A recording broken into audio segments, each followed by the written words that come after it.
আসসালামু আলাইকুম। সকলের প্রতি রইল চৈত্রের তীব্র রোদের উষ্ণ শুভেচ্ছা। মাছ ধরাটা একটা দারুণ শখ। অনেকের কাছে নেশাও বলতে পারেন।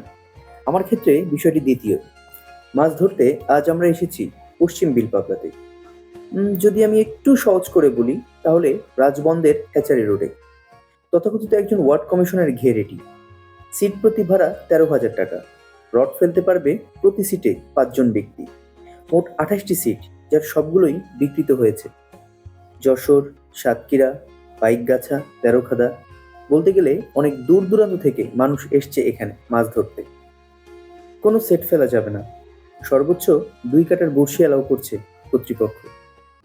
প্রথমে এসেই এক গ্রুপকে রুই মাছ ধরতে দেখলাম। আসলে হুক ফিশিং এর ক্ষেত্রে মাছ হিট করা থেকেও কঠিন বিষয় হলো নেট করা।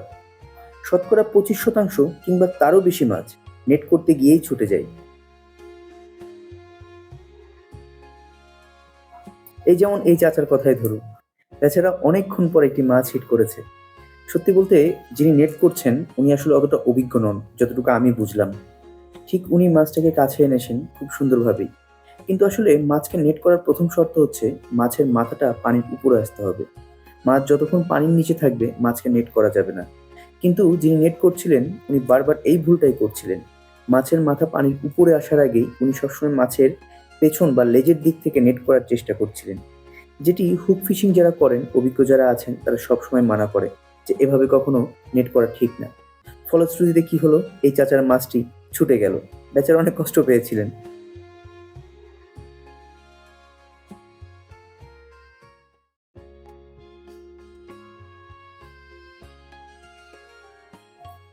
আজকে আরো কিছু তথ্য শেয়ার করি। কাতলা মাছ ধরার প্রথম শর্ত হলো কাতলা মাছের যে আধার সেটি বড়শি সহ একদম পানির নিচে দিতে হবে, একদম পুকুরের কাদায়। কারণ কাতলা একদম নিচু পানির মাছ, সবসময় কাদাতেই থাকে।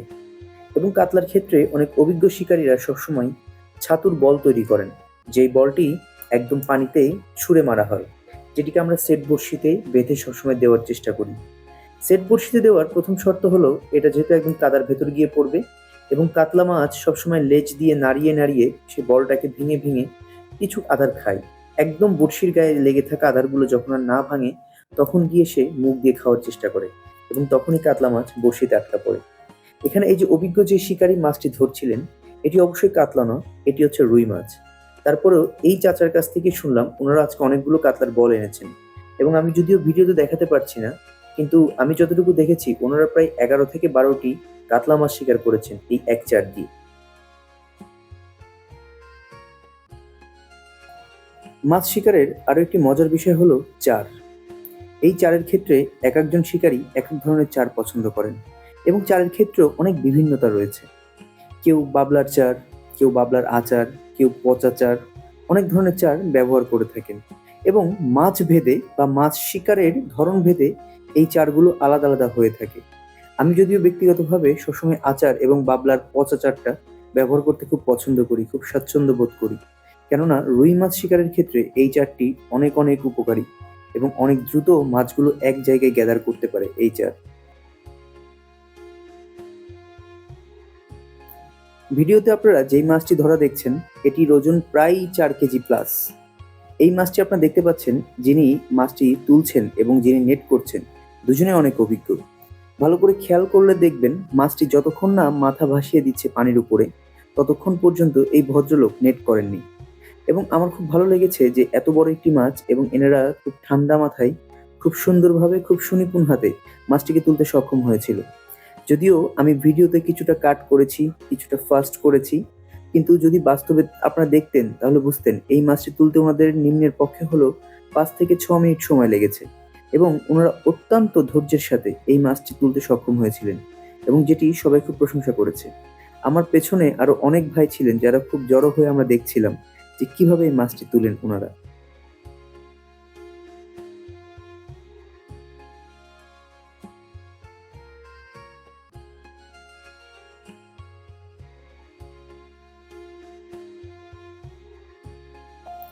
এই সেই রুই মাছটি যেটিকে তুলতে অনেক বেগ পোহাতে হয়েছে এই ভদ্রলোক দুজনের। আমরা শুরুর দিকে অনেক মাছ পেয়েছিলাম। আমরা শুরুর দিকেই প্রায় ১০-১১টি রুই মাছ পেয়েছিলাম। কিন্তু ১১টা কি ১২টার পর থেকে আমরা বাকি আমাদের সব শিকারী ভাইরা মাছ পাচ্ছিলেন, কিন্তু আমরা পাচ্ছিলাম না।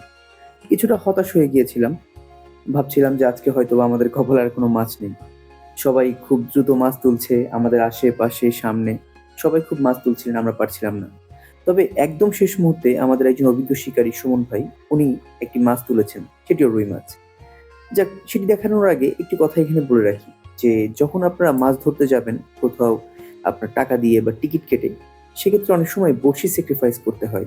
কারণ যখন কোনো মাছ বেঁধে যায়, তখন এই পাশের মাছ পানির মধ্যে ছুটাছুটি করে, তখন আশেপাশে অনেকের বড়শি একসাথে পেঁচিয়ে যায়, অনেকে বড়শি কেটে দেন। এক্ষেত্রে অবশ্যই কেউ কোনো কিছু মনে করেন না এবং সবাই বিষয়টাতে অত্যন্ত কি বলবো, অত্যন্ত আন্তরিকতার সাথে বিষয়টি ওনারা দেখে থাকেন এবং একজনের বড়শি যখন পেঁচিয়ে যায়, অপরজন বড়শিটি কেটে ফেলে দেন, যাতে উনার মাছ তুলতে সুবিধা হয়। এরকম যে পারস্পরিক সহযোগিতা, এই জিনিসটা মাছ ধরার ক্ষেত্রে অত্যন্ত গুরুত্বপূর্ণ এবং আমি মোটামুটি যত জায়গায় গিয়েছি, সবখানে আমি এই জিনিসটি খেয়াল করেছি এবং সবাই খুব আন্তরিকতার সাথে এই জিনিসটা মেইনটেইন করেন।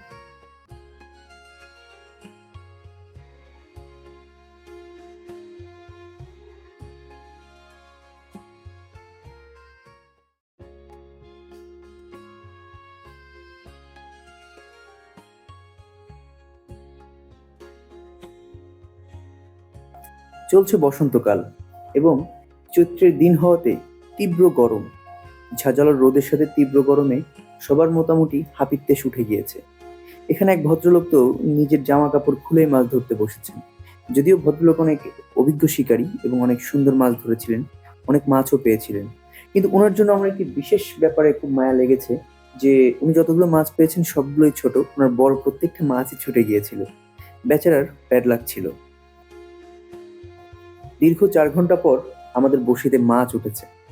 আরমান ভাই অত্যন্ত উত্তেজিত এবং সুমন ভাই খুব ঠান্ডাভাবে মাছটিকে মাত্র ৪০ সেকেন্ডের ভেতর পাড়ে নিয়ে এসছে এবং সুমন ভাই কখনো মাছকে পানির ভেতর খুব বেশি খেলান না। উনি মাছটাকে নিয়ে দ্রুতই একদম বড়শি গুটিয়ে, হুইল গুটিয়ে মাছটাকে কাছে নিয়েছে এবং আরমান ভাই অনেক অভিজ্ঞ, খুব সুন্দরভাবে নেট করেছেন। মোটামুটি আমাদের শিবিরে সবার ভেতরে একটা আনন্দ কাজ করছে যে ৪ ঘন্টা পর মাছ পেয়েছে। মাছটি যদিও আরমান ভাই বড়শি খুলতে গিয়ে প্রায় ছুটে যাচ্ছিল হাত থেকে। তারপর অনেক আরাধ্যের মাছ। সবাই মোটামুটি খুশি। দেখুন আপনারা।